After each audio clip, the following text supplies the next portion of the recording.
Now this is how you start off the hour. Ithi ngoma wamuhle. Ithi ke ngim. Ngelo. Angelic buhle. Hey? And she's here. And hey, akasemhle. Akasababi. Noxolo Dlamini. Not you acting humble, girl. Listen, I gotta be a little bit. I mean, listen, she's dressed in all black. What waist? Only one. That's my first question. What waist?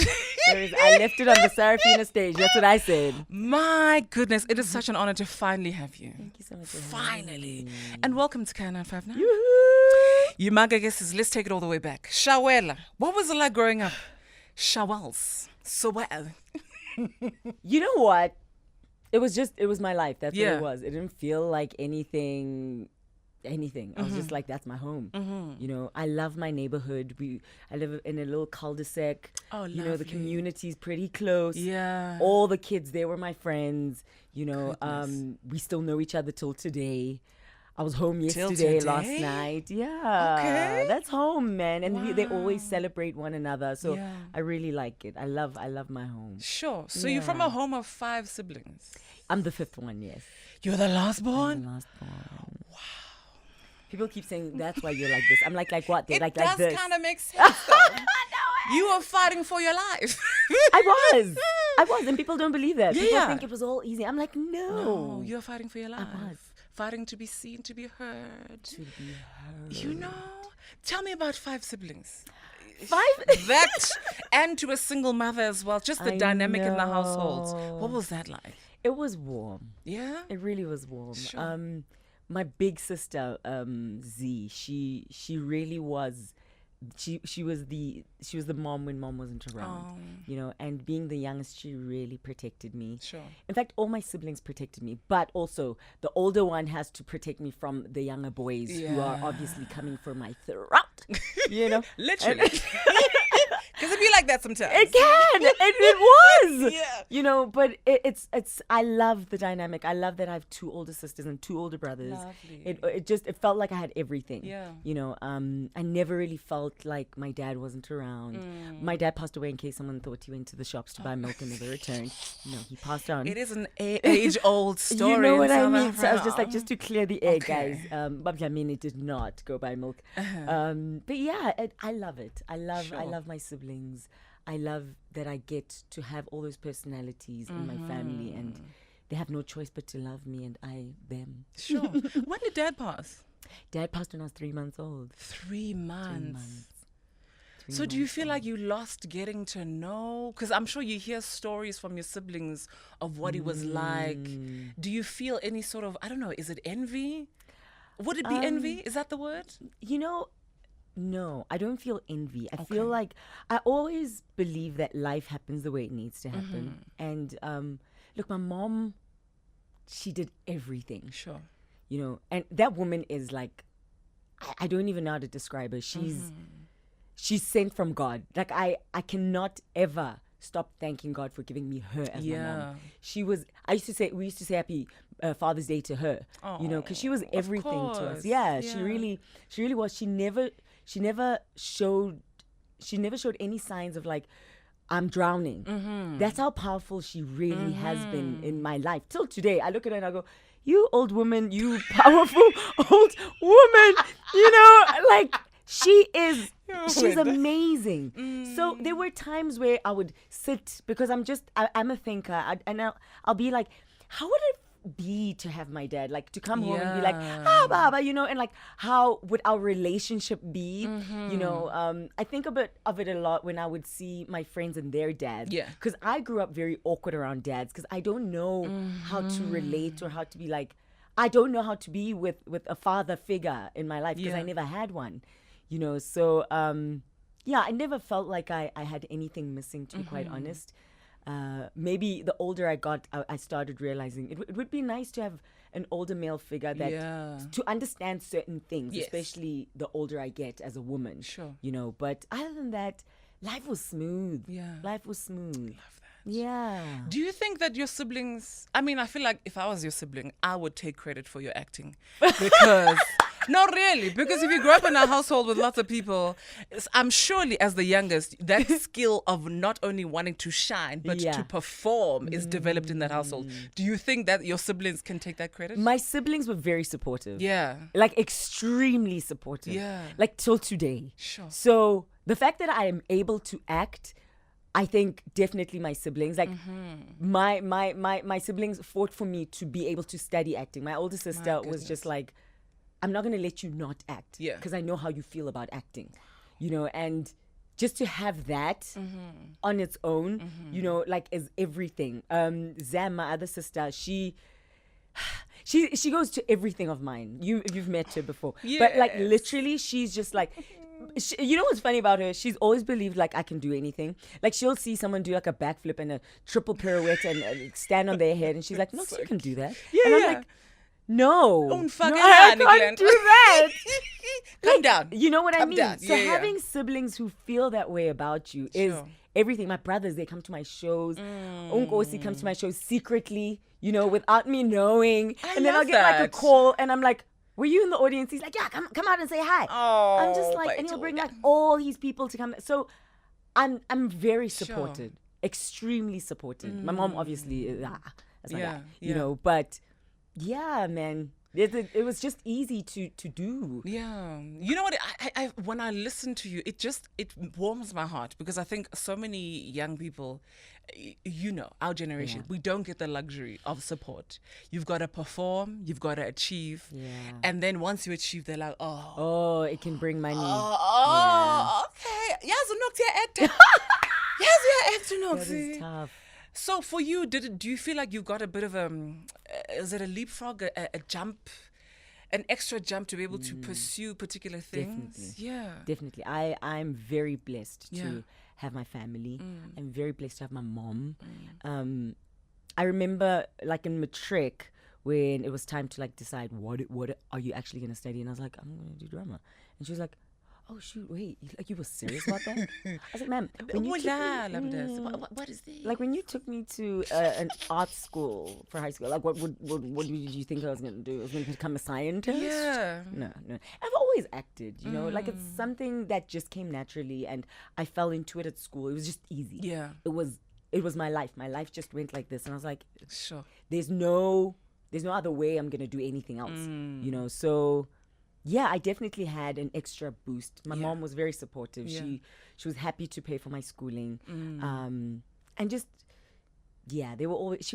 She was always there for me. My Yeah. family was always there for me. Yeah, Can we talk about, because when I read of your story, I feel like there's just so many people and moments that are placed quite, I would say, spiritually, strategically for you and your movement forward. Let's talk about, I want to call her an angel, Mrs. Martell. Oh my gosh, you know Mrs. Martell. Mrs. Martell. Tell us who Mrs. Martell is. Okay. And really the first injection of your your career. And you're crazy for knowing Mrs. Martell. No, genuinely, like. Okay, Mrs. Martell. I wonder if she's listening. I doubt it. She's probably at school right now. We'll send her the audio, don't worry.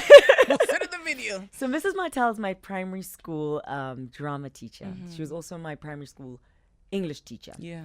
And when I was in grade, so she told me the story because we had a chat, and I was just like, I met you in grade 3, and she was like, I knew of you when you were in grade 2, because my grade 2 teacher said there's a girl that I think you should watch for. And she did. Mrs. Martell had my back. And this is primary school. Acting to me is fun.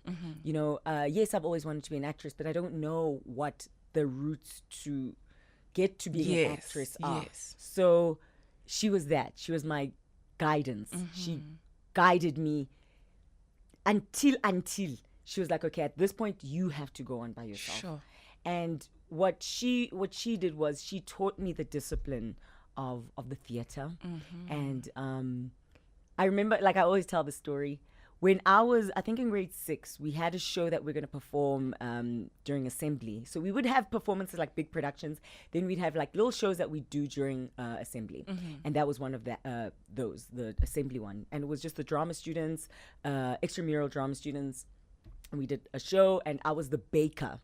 And Come I on, come baby. in, I know, right? I played all these characters. And Yeah. I came to rehearsal one day and I didn't know my lines. Ooh. And she was Ooh. like, okay, well, Knox, if you don't know your lines, then maybe I should give it to someone else. And I was like, Ooh. of course, no, don't give it to someone else. She said, okay, tough. I'm going to make you share your role. Sure. And I was like, okay, fine. But no, why am I sharing my role? It's me. It's me. Yeah. I'm the baker, Yeah. man. You know? And I shared my role. Sure. And from then on, I never came to a rehearsal without my lines. Sure. And that's what it taught me. It taught me that you need to be on it. When you have homework to do, go home and do it. You know, and that's what theater is. Theater is discipline. Yeah. And you need to have the discipline. Sure. Also, kuzobonakala ukuthi, no. You are lacking here and there and there. You know, and you want to be on your game because people in the theater are very disciplined. Yeah. And they're strict with their craft. Yeah. And like they take their craft so seriously and they love it. So that's what I learned. I learned to love it and to respect it. And in return, that's what it did for me. Sure. You know, but also I think just the way it happened, because my mom was so busy. She has 4 other kids, you know, and she has a business that she's running in order to take care of us. Mrs. Martel was an eye for my mom that my mom would have probably never realized. Yeah. You know, she wouldn't have realized that, yes, it's a talent and this is something you can do with it. She doesn't know anything about agencies or auditions. I didn't know anything like that either. But Mrs. Martel's the one that said, okay, so there's a school called National School of the Arts. Yeah. I think Knox should go there. It's going to help her hone her skill and her craft. And it won't just be, this is fun, but it's going to be more, okay, this is where we're going. Yeah. And my mom was like, okay, cool. Send me papers. What does she need? She's like, she needs to prepare for an audition and I will help her with that. So she did. And she got me a book from And the Girls in Their Sunday Dresses. And this is a black story. And it's got all these monologues, but for black children, you know, and just black actresses. And that was beautiful. The fact that she was like, this is a young black girl who needs a story that relates to her. And she found me there and she's like, I think this monologue is beautiful. I read it. I loved it. Sure. And no, not The Girls in the Sun. Have you seen Zandile? Aha. Okay. Have Okay. you seen Okay. Zandile? Okay. That's where the monologue came from. Sure. And so she directed it. She had her husband Dave, beautiful man. You also, still remember? yes, they were at Sarafina the other day. Oh my the whole goodness. family. You know, Such a full circle moment. yeah. Yeah. So and he built me a little wooden block with flower pots because she was teaching flowers, you know, and so he put the flowers in just before the Saturday of my audition. Yeah.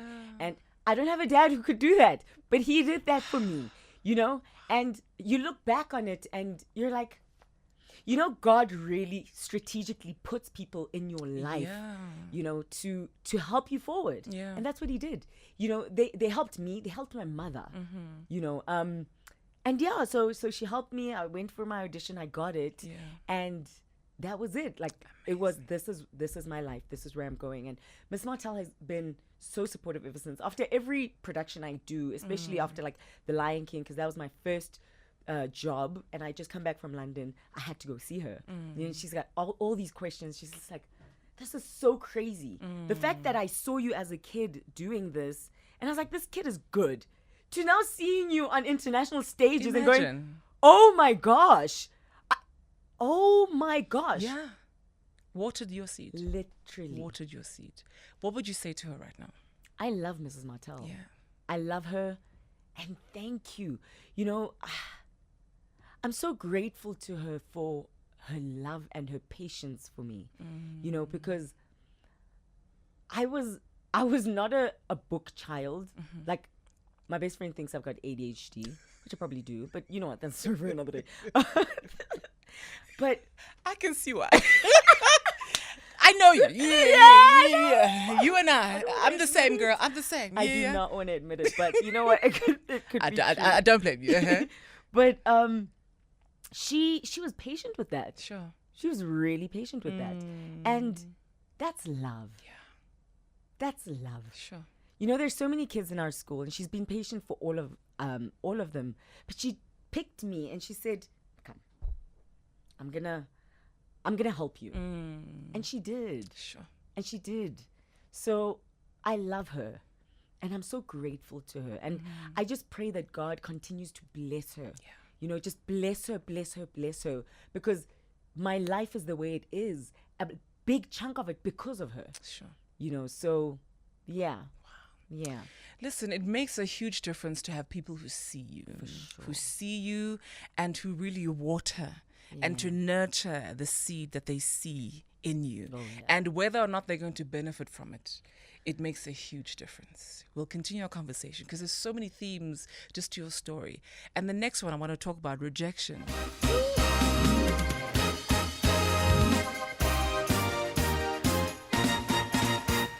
Come on now. Where did that take you, Noxolo?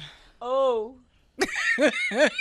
Back to stage. it took me to last week, Sunday. Yeah.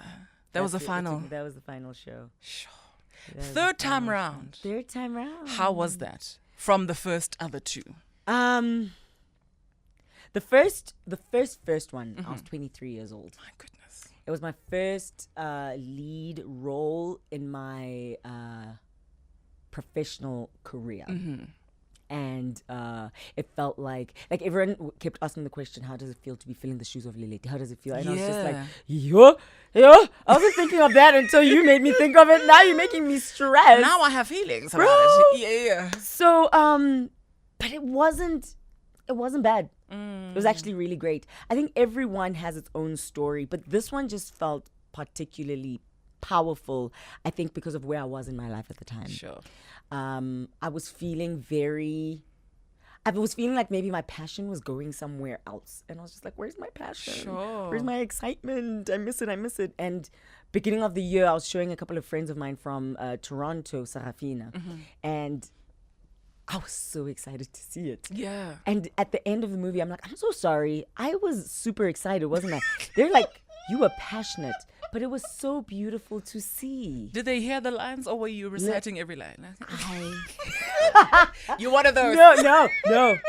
I was sitting watch there this, in my watch this, watch corner this. under my own blanket going, It's coming. stars don't be. Stars don't.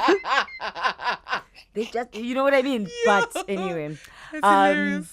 it was amazing. It was amazing, this one, because I feel like it was like an injection of this is why I do what I do. And I just feel like the intention and the purpose has changed from when I was 23. Then it was more of this. It's something I've been longing to do for a very long time. I want to do this. I want to play this role. But now it's become more about inspiring. And it's weird because I didn't realize that change was happening even within myself.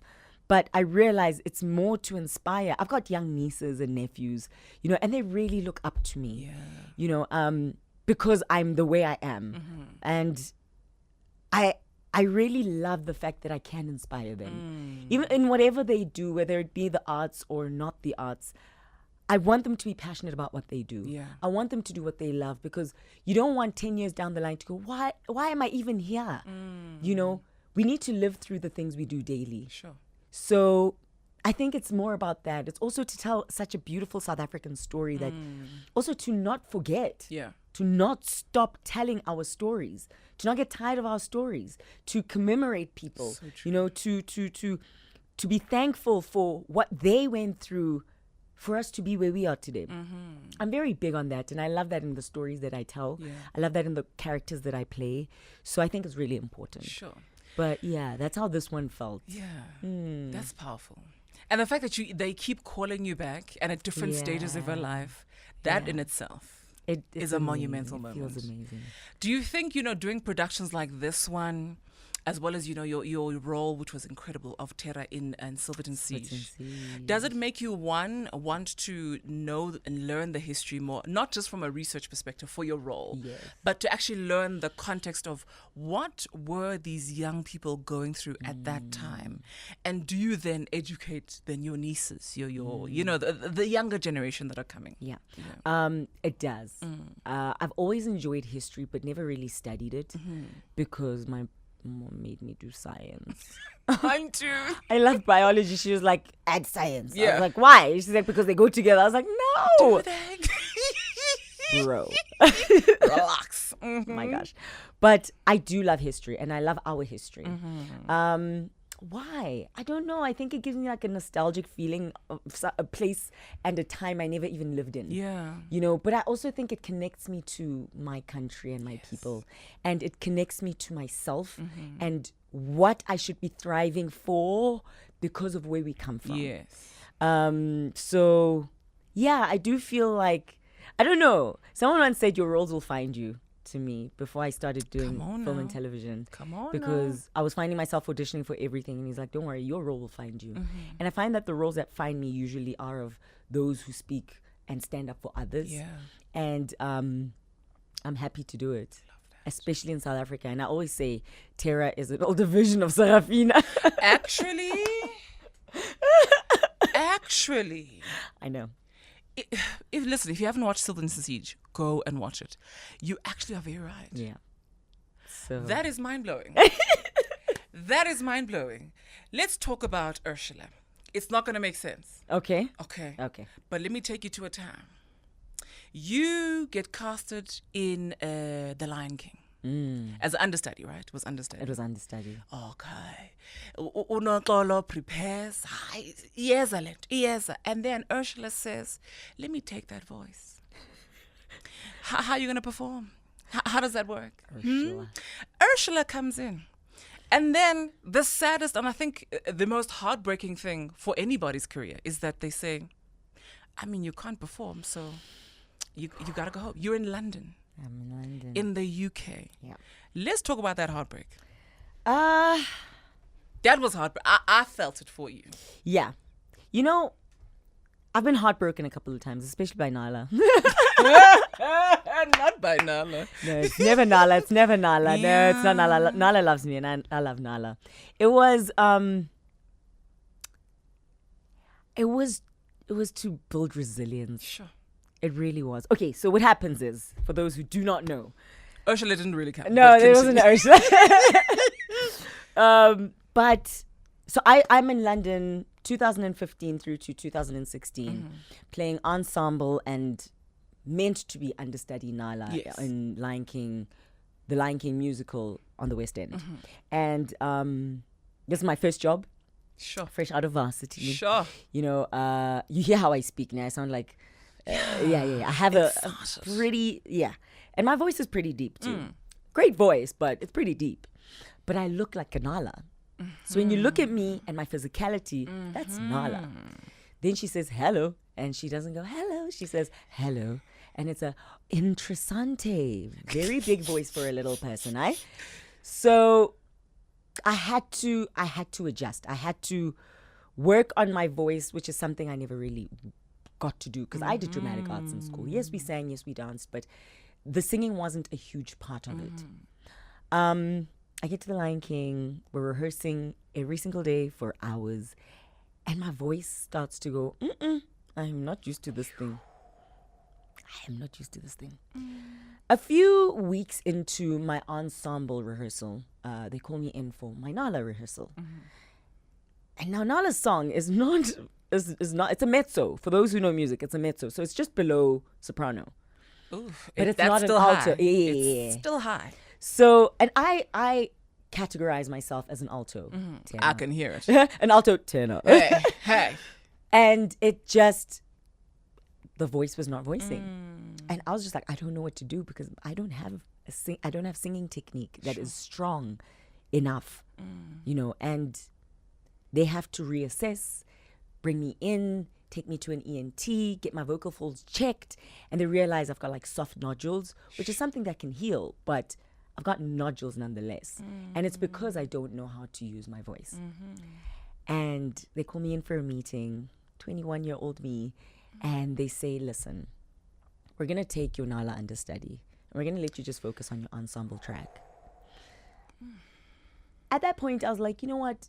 I get it. It's fine. It makes sense. Also, it's still something. I'm still on the Lion King, Yeah. which is a dream of mine. Yeah. You know, but every night I would watch Ava Brennan, she played Nala at the time. And I would just watch her in the wings. And I would go, God, I'm going to play Nala. Sure. I don't know how, I don't know where, I don't know how you're going to make it work, but I'm going to play Nala. And that season ends and they don't renew my contract, which is okay. I'm still 20. I'm 22 at the time. I'm like, it's fine. I'm young. You know, I'm still excited. And I've got something to work on when I get back home. Come back home, start singing lessons. I book Sarafina the first time. And that's where my voice stretched. Because I actually would work on singing with the sopranos during the show. Because my voice had been growing during rehearsal, you know. And I was finding parts of my voice that I'd never experienced before. Yeah. And just after Sarafina rapped, I was called in to come audition for The Lion King. So I was like, I'm going to go dance. I'm just going to go dance. Because we know. We've had a goosh. We don't want to do that no more. So I go, you know, I'm going to go dance. My agent goes, go dance. It's okay. Yeah. They call me. They go, hey, look, can you come in on Monday to do Nala? I'm like, oh, I didn't audition for Nala. They're like, we know, but they would like to see you. Sure. I say, are you trying to say something, God? Because I'm What's listening. happening? So I go and audition, and my voice has grown, so it's completely different to how it was before. And lo and behold, that was the time that I got to play Nala. Wow. Now, that wasn't the heartbreak. The actual heartbreak There's happened more. after that. Oh, goodness. So I get Nala. This is my dream role. I'm doing the international tour. We start in the Philippines in Manila. We're there for 5 months rehearsal and our first performances for about 2 months, I think, and 3 months. And everything's going well. You know, the voice is voicing. I'm doing the things I need to do. But I'm still not exactly a mezzo, guys. Like my voice does not sit there comfortably. I'm working to be there. Yeah. At the end of that season in Manila, they call me in. Okay, Nox, look, we're going to assess your voice some more. We just want you to work on it Sure. a bit more. I go, okay, I get it. It's fine. It's fine. I must work for my money. I will do it. Mara, I'm no Mariah. You know what I mean? But continue. I'm exhausted, but you know what? Go home for a little holiday, come back, and we're in Singapore this time. I'm in Singapore doing my thing, and things weren't going well, and I could see, you know, Oh, my things were goodness. shifting in the building, and I'm just like, what is going on? Sure. I try to contact one of the producers, and I'm like, hey, is something going on that I should know of? Just tell me. Should I just like prepare my things in Salva for my return? You know, and she said, no, everything's fine. But my angels are saying something not right. So I carry on, continue, do my thing. A couple of weeks later, I get called in. Oh, my goodness. And now this is the heartbreak. We are letting you go. Completely. We're letting you go because we don't feel like your singing is consistent. Wow. Now my heart's sore, but it's not so sore. It's sore, but it's not completely broken because you know what, guys? At the end of the day, I still sit there and I look in the mirror and I go, "You're still talented. Yeah. You're absolutely talented, and that's why you're here right now." So they're like, would you like to stay or would you like to leave immediately? I'm like, no, I will finish my season Yeah. because I need to put that money away too. Listen, But also, I've already calculated. you know, exactly. But also, now I can actually perform with my heart because I know I'm going anyway. Sure. And that's when I got to enjoy Nala. Sure. Because whoever thinks I'm singing terribly, you can't do anything about it anyway because I'm going there. I will be here tomorrow. You know what I mean? Yeah. So I stayed and I enjoyed Nala. My mom came to watch me. I had the best time and I left. And people keep going, like my best friend says he met someone who was like, oh, so Nox got fired. And he's like, I was so mad. I was like, don't be mad. Why would you be mad at that? You know why? Because at the end of the day, guess who played Nala? I did. Thank you. And no one can ever take that away from me. Sure. You know, these things have to happen. You know what? I think it's every person's lesson. You learn it in some way. Yeah. In that whether you are, no matter how much you are gifted, talented, intelligent, you can always improve. For sure. And sometimes somebody's just going to be better than you. And That's is their life. 30%. They're not even trying. So I feel like for you in acting, is that something that you're constantly confronted with? That you know what? They're actually better. That for me, I would take it personal every time. No. How do you not take it personal? What's the inner work that you need to do to not take that personally? I would like to think, I'm not that I would like to think. I'm very spiritual. And I believe that I'm put in a certain place for a certain reason. And if I'm not needed in a place for whatever reason, there's no reason for me to be there. So to fight to be in a place that I'm not meant to be in, what's the point? And then I get there, then I'm not happy. Then I'm complaining about this. And it's like, you can't fight for something that's not yours. It's not yours. Leave it alone. Sure. It's okay. You know, I realize the way my roles have found me is that it found me because it was meant to be for me. I wouldn't have played Terra in Silverton Siege because they were looking for someone who's well known, someone who has a name in the industry. And I had just done theater. Java had just come out and people didn't really know me or trust me with a role as big as that, you know, but it was my time. Sure. I was meant to play that role. And that's why the things worked the way they worked out. And sometimes it's okay. We need to learn to let go. And we need to let God, because sometimes we want to control. We want to control. Why are you speaking to me? Don't look me in the eye. Let's act like you're not speaking to me. Honestly, to me too. Guys. Honestly, and to me too. To me too. I'm a controller, bruh. Me too. I'm a controller. Me too. And the only thing I can control is my reaction to things, to be quite honest. Hey. Isn't that a hard reality? And humbling as well. Humbling. Because not everything's going to work out as you planned. Oh, it's such a good time. Drake, Kyla, as well as Wizkid here on Countdown 5 That with One Dance. We are joined today, of course, for a special edition of Girl Let's Talk. Noxolo Dlamini is our guest. This hour's gone by so quickly. It has. So quickly. You know what? I think there's so much that we can learn from you. And I think just in your trajectory of your career, I think a lot of what it is that you do and a big component of your work is the word no. You gotta get used to the word no. Yeah. But then that one yes means the world. Oh, yeah. Do you remember whose yes or what yes just felt like, man, avulega masang? It meant the most. Even till this day, you're thinking, wow, if I didn't get that yes, I don't feel like my career would be where it is right now. I want to say it's probably two moments that I can think of. And they happen to be with the same company, Sure. which is crazy. The first one was my first ever job, you know, Lion King in London. Everything about it was new, you know, and new, fresh, out of school. What? I was stressing because I've got a degree, but what am I going to do with it? Yeah. And that was what was stressful about being there at the time, is that I don't know what I'm going to do with my degree in South Africa right now, you know. And so getting it and getting that call before my last exam of my final year of varsity was everything. You know, I got to be out of the country, which is something I love. I love traveling. And I got to do it while working. Sure. So that was the first one. And then the second one, I think it's because of what it made me realize about myself.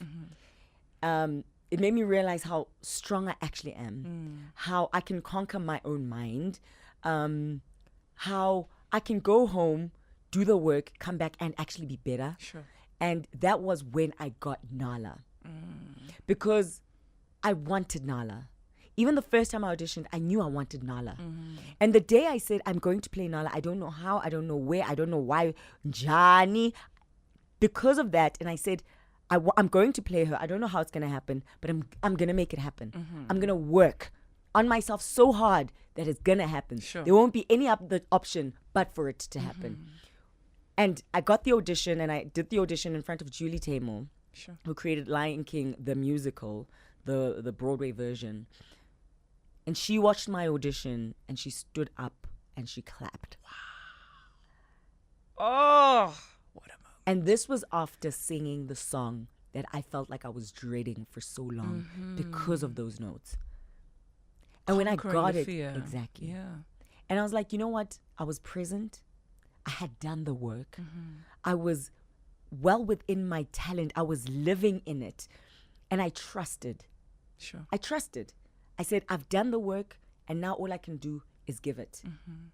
And when it happened, I was like, I am capable of going home, doing the work, and coming back better. Sure. I'm capable of improving, of growing, and that's what it is about our industry. You continuously grow in our lives. In our lives, you constantly want to be growing.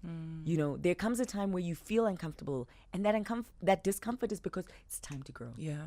It's time to get out of the place you used to be in. It's time to grow. Sure. So, yeah. Wow.